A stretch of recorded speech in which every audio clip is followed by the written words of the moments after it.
నమస్కారం. SRK news కి స్వాగతం. ఈనాటి వార్తా విశేషాలు.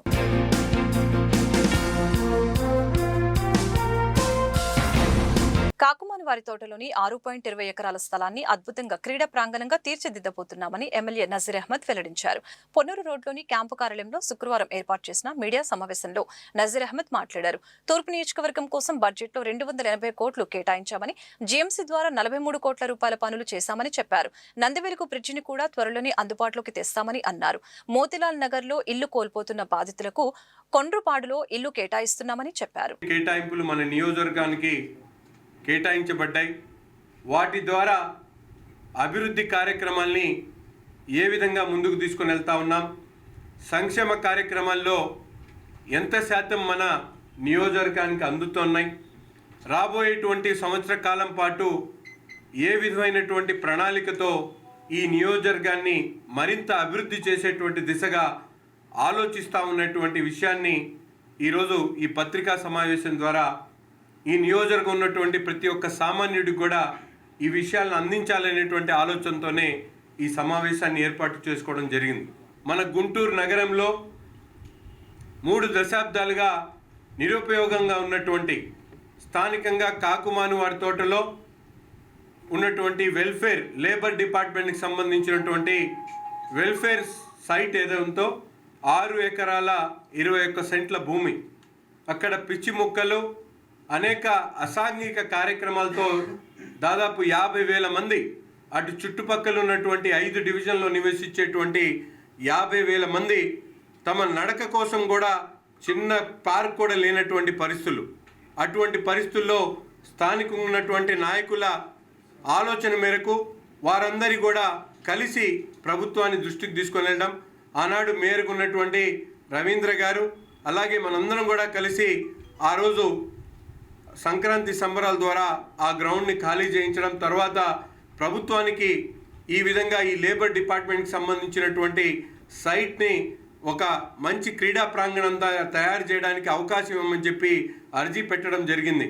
దాని మీద కేంద్ర మంత్రి గారి సహకారంతో అలాగే ముఖ్యమంత్రి గారి ఆలోచనకు తగినట్టు ఈరోజు వెల్ఫేర్ డిపార్ట్మెంట్కి సంబంధించినటువంటి 6 ఎకరాల 21 సెంట్ల భూమిని గుంటూరు నగరపాలక సంస్థకు కేటాయిస్తూ ప్రభుత్వం ముఖ్యమంత్రి గారు చొరవ తీసుకోవడం చాలా సంతోషం అని చెప్పి ఈ సందర్భంగా ఆయనకు ప్రత్యేకమైనటువంటి ధన్యవాదాలు తెలుపుతా ఉన్నాం. అంతేకాకుండా ఈ సైట్ ఏదైతే కేటాయించబడిందో ఆ సైట్కి సంబంధించినటువంటి డెవలప్మెంట్ యాక్టివిటీ చేయడానికి AIUML Andhra Pradesh urban infrastructure development corporation ద్వారా దానికి కావాల్సినటువంటి అభివృద్ధి కార్యక్రమాల కోసం ఒక DPRని తయారు చేసేటువంటి కార్యక్రమానికి కూడా ముందుకెళ్ళడం జరుగుతూ ఉంది. 45 కోట్ల రూపాయలతో ఆ ప్రాంతంలో AIUML ద్వారా అక్కడ ఒక DPRని రెడీ చేసి తద్వారా అభివృద్ధి కార్యక్రమాలకు శ్రీకారం చుట్టేటువంటి పరిస్థితులు ఉన్నాయి.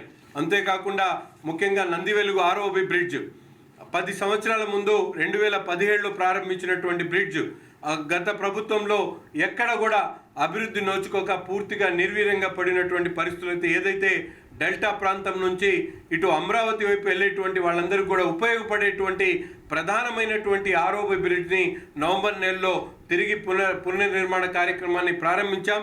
8 నెలల లోపల ఆ బ్రిడ్జ్ నిర్మాణం కూడా పూర్తి చేయబోతా ఉన్నటువంటి విషయాన్ని మన గుంటూరు తూర్పు నియోజకవర్గ ప్రజలకు తెలియజేయడం చాలా సంతోషంగా ఉంది. బడ్జెట్ ద్వారా దాదాపు గుంటూరు తూర్పు నియోజకవర్గానికి 280 కోట్ల ప్రాస్పెక్టస్ని తయారు చేశాం. వాటి ద్వారా ఒక సంవత్సరంలో ఇటువంటి కార్యక్రమాలన్నీ కూడా ఒక్కొక్కటిగా పూర్తి చేసేటువంటి ప్రణాళికలతో ముందుకు సాగుతూ ఉన్నటువంటి విషయాన్ని ఈ సందర్భంగా తెలియజేస్తా ఉన్నా. ముఖ్యంగా ఈరోజు మన మోతీలాల్ నగర్ రైల్వేకి సంబంధించినటువంటి స్థలంలో గత కొన్ని దశాబ్దాలుగా అంటే ఒక 20 సంవత్సరాల నుంచి అనేక మంది అక్కడ ఎంక్రోచర్స్గా ఉన్నారు.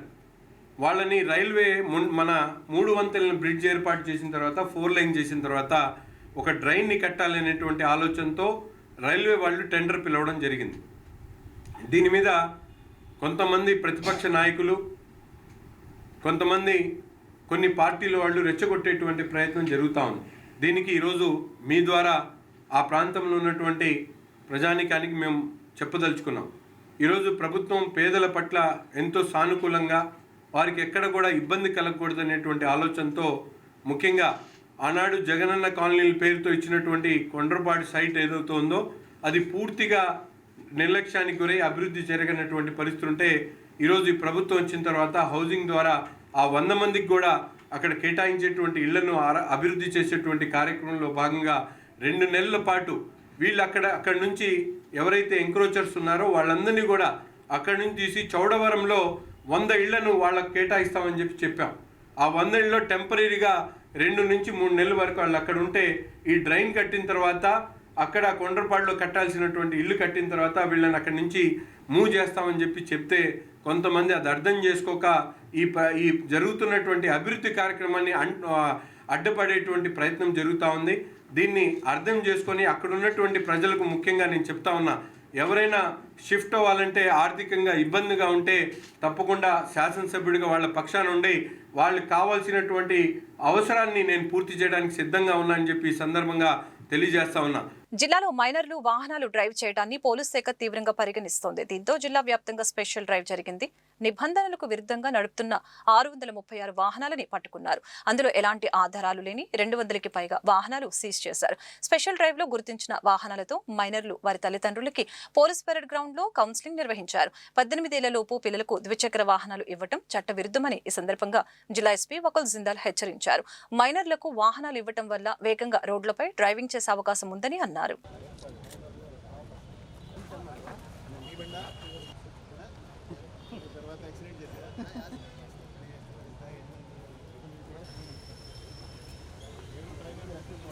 Triple riding without licence without number plate బండ్లు నడుపుతున్నారు. అదేవిధంగా చాలామంది విదౌట్ హెల్మెట్ కూడా బండ్లు నడుపుతున్నారు. మోస్ట్ డేంజరస్ అంటే మైనర్ డ్రైవింగ్ చేస్తున్నారు, less than 18 years age without licence. చాలామంది పిల్లలు వాళ్ళ పేరెంట్స్ వాళ్ళకి బండ్లు ఇచ్చి పంపిస్తున్నారు. దాని మీద నిన్న స్పెషల్ డ్రైవ్ చేయడం జరిగింది, వెహికల్ చెకింగ్ చేయడం జరిగింది జిల్లా వ్యాప్తంగా.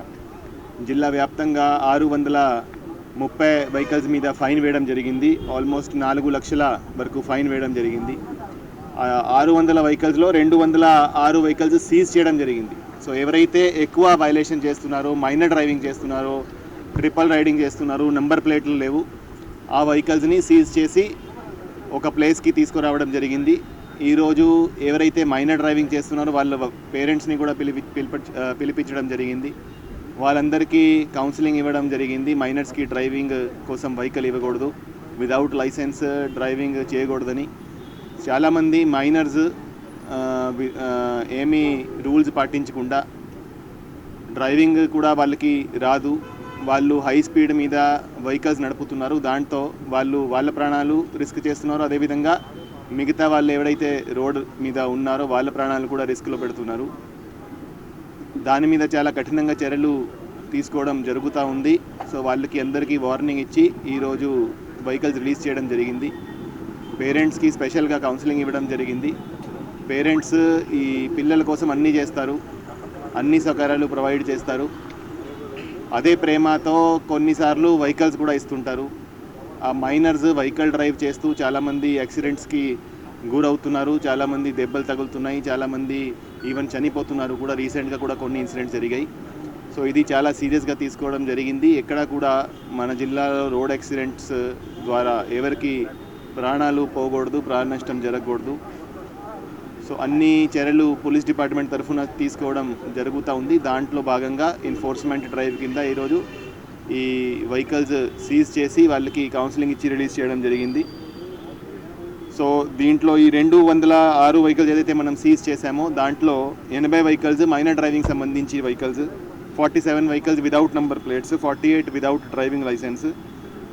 అదేవిధంగా కొన్ని డ్రంక్ అండ్ డ్రైవ్ చేస్తూ కూడా వెహికల్స్ దొరికాయి. సో ఇవన్నీ వెహికల్స్కి ఈరోజు ఫైన్ వేసి వాళ్ళకి అప్పగించడం జరుగుతుంది. సో గుంటూరు తూర్పు నియోజకవర్గంలో ఇల్లు కోల్పోయిన మోతీలాల్ నగర్ బాధితుల్ని అధికార యంత్రాంగం ఆదుకోవాలని వైసీపీ గుంటూరు నగర అధ్యక్షురాలు నూరి ఫాతిమా కోరారు. ఈ మేరకు బాధిత కుటుంబాలతో కలిసి కలెక్టర్ సాయికాంత్ వర్మకు శుక్రవారం వినతి పత్రం అందజేశారు. అనంతరం నూరి ఫాతిమా మాట్లాడుతూ గత 50 ఏళ్ల నుంచి 200 కుటుంబాలు మోతీలాల్ నగర్ లో నివాసం ఉంటున్నాయని చెప్పారు.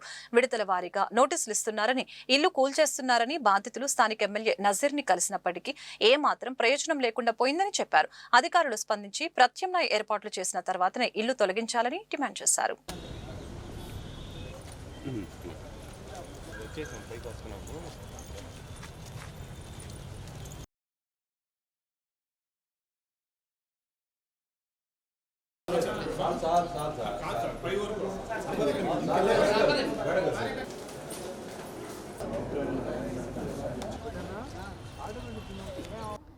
ఈరోజు మరి జిల్లా కలెక్టర్ గారు సాయికాంత్ వర్మ గారిని కలవడానికి రావడం జరిగింది.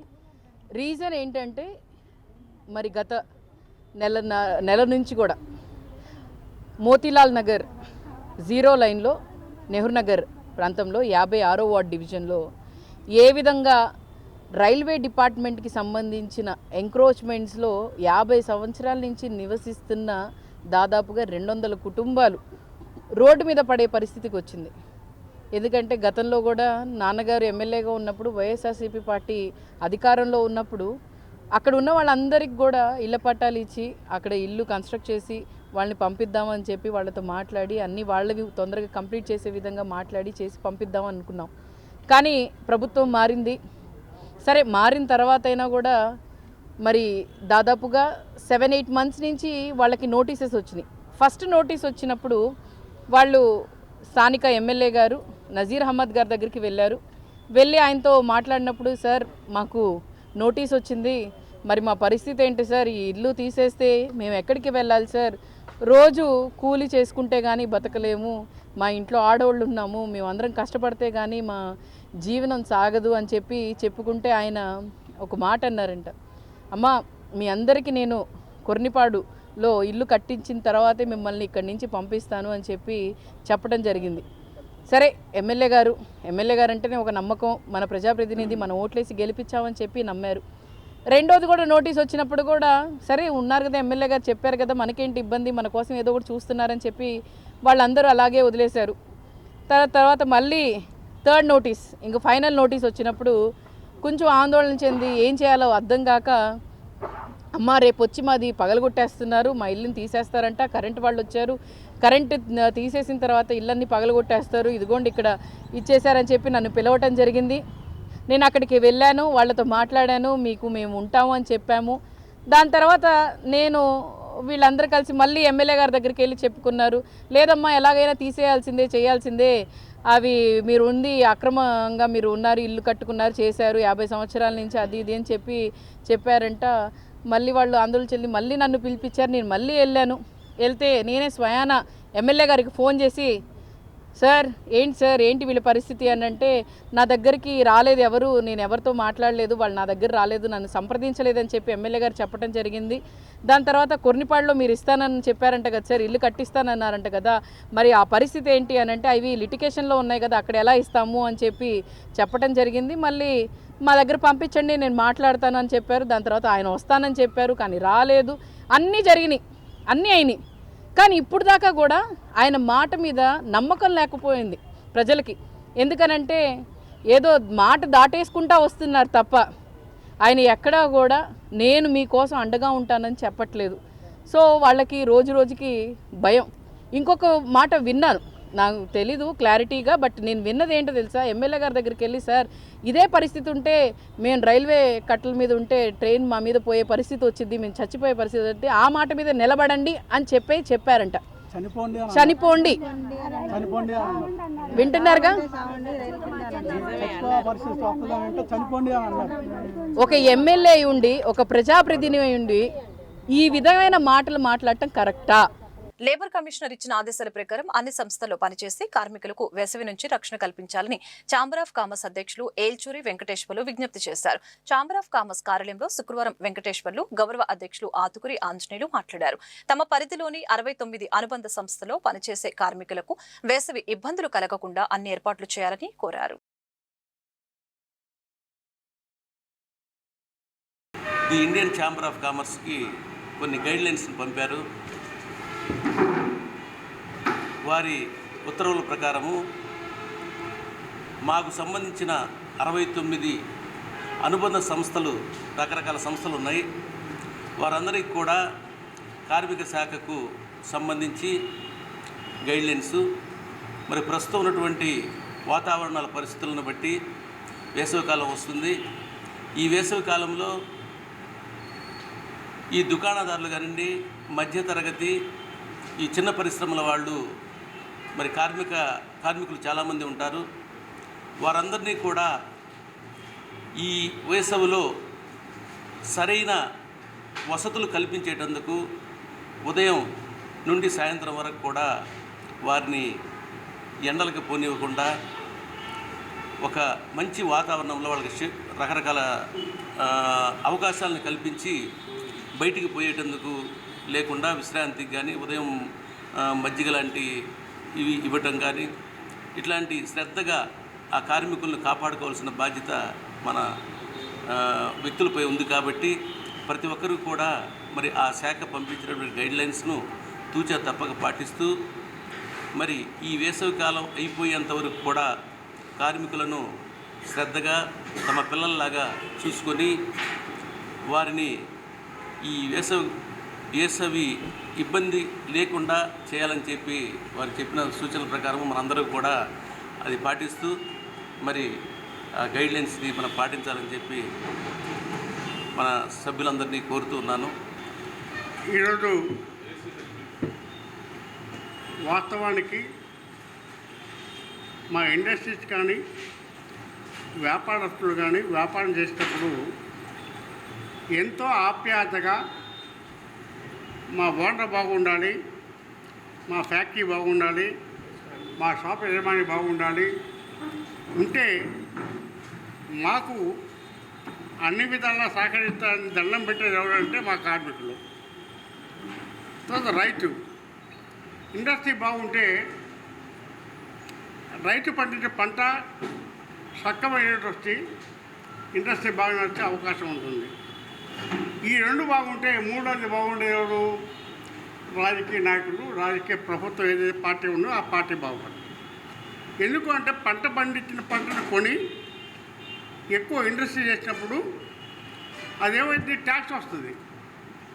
ఆ ట్యాక్స్ ఏం జరుగుతుంది, పేదవాళ్ళకి పంచిపెట్టే అవకాశం ఉంటుంది. కానీ ఇప్పుడు ప్రభుత్వాలు ఏం చేస్తున్నాయంటే ఇండస్ట్రీ పెట్టేటప్పుడు ఉన్నటువంటి సబ్సిడీని ఇవ్వకుండా డేట్ చేసే అవకాశం ఉన్నప్పుడు ఏమవుతుందంటే ఉన్న కార్మికుల యొక్క జీవితాలు విచ్ఛిన్నం అవుతాయి. కొత్త వాళ్ళు 100 మంది వస్తే పాత వాళ్ళు 90 మంది పోతున్నారు. అందుకని I request the government, you must give the subsidy in time. In time డబ్బులు ఇచ్చిన వాళ్ళు ఏమవుతుందంటే ఇండస్ట్రీ బాగా నడిస్తే కార్మికులు బాగుంటారు, కార్మికులు బాగుంటే ఇండస్ట్రీ బాగుంటుంది, ఇండస్ట్రీ బాగుంటే ప్రభుత్వం బాగుంటుంది.